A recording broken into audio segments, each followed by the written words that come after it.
My name is Tyler K. Fulton. Today's date is April 5th, 2017.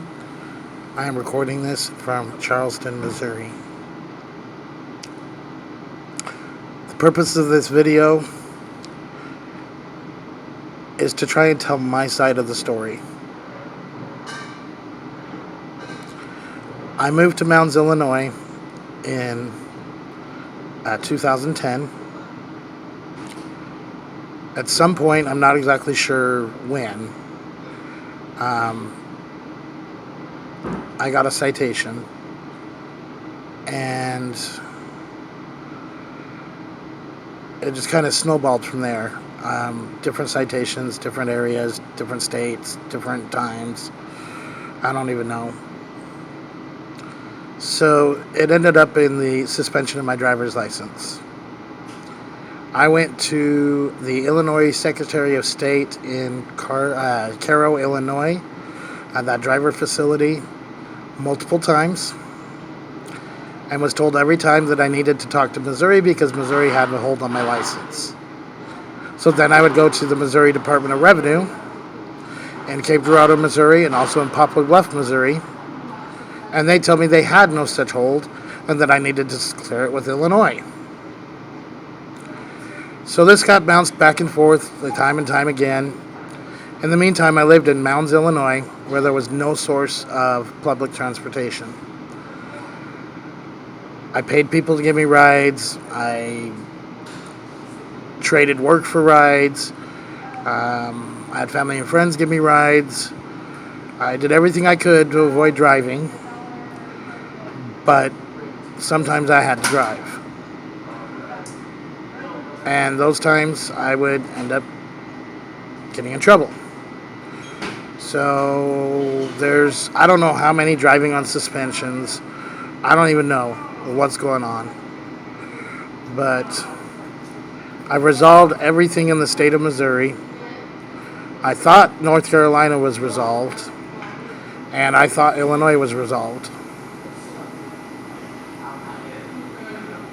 But let's get to the other part of this. At any rate, so tickets, started resolving them, whatever.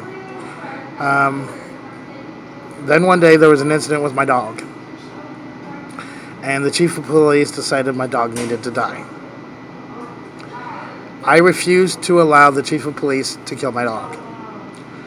I did let them take him to animal control and to hold him there. I petitioned the state's attorney for assistance, and she was less than helpful. Her name was Donna, I can't remember her last name.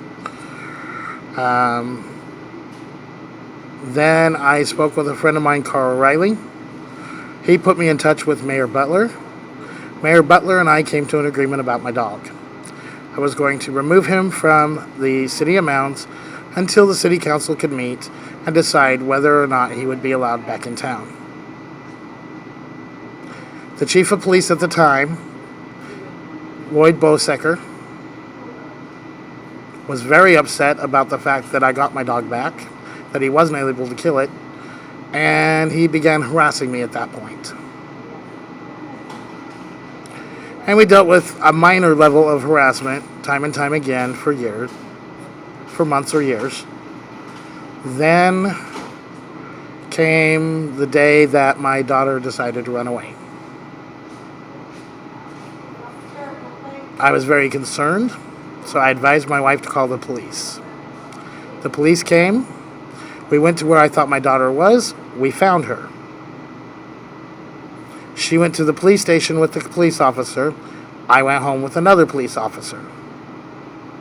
Shortly after that, Chief Bosecker barged into my house uninvited, demanded that I relinquish all my weapons, which I did, advised me that I was in possession of a firearm by a felon. I've never been convicted of a felony in my life.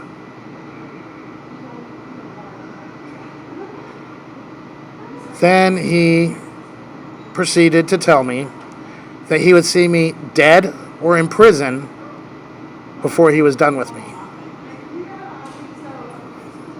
At that incident, my children were taken away from me. I was promised that if I relinquished my weapons and left, that they would leave the kids with my wife, so I did. I relinquished my weapons and I left. The minute I left, they took the kids and refused to give them back, even though they said that she could have them if I wasn't there. So at that point, we got back together,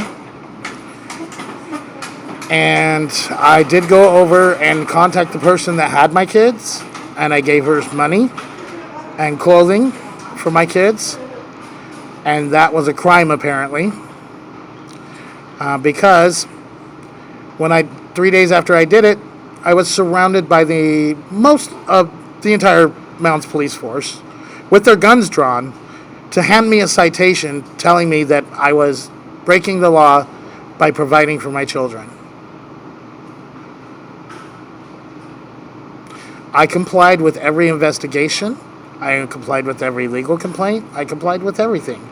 But as soon as they surrounded me with the guns drawn, I remembered his statement, "I'm going to kill you or you're going to prison." So I left the state of Illinois that day. I fought from the state of Missouri to get my kids back. I got my kids back. I moved to Utah.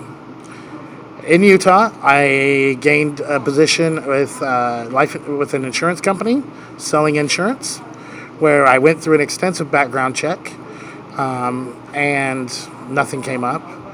I was with that company for several years. Then I moved on to a company that provides information technology support for the Department of Veterans Affairs, where I went through an even more extensive background check. And again, nothing came up. I'm good to go. So I thought this was over with. I did contact the public defender that was assigned to me, and asked if she would see if the state's attorney would go ahead and drop the driving on suspensions based on the mitigating circumstances, plead guilty to the speeding charges, and take my bail money as payment for the fines. My understanding was that's exactly what happened. However, just a few days ago, I came to Mounds for a funeral. My father-in-law died, and I was promptly arrested, taken to jail, went to a bail hearing. The judge informed me that I could be looking at 5 years on each count, and that he was not inclined to lower my bail. I went back to jail, posted bond, and now I met with my public defender yesterday. She also stated I'm going to prison over a Class A misdemeanor. I don't get it. I'm afraid of what they will pull next.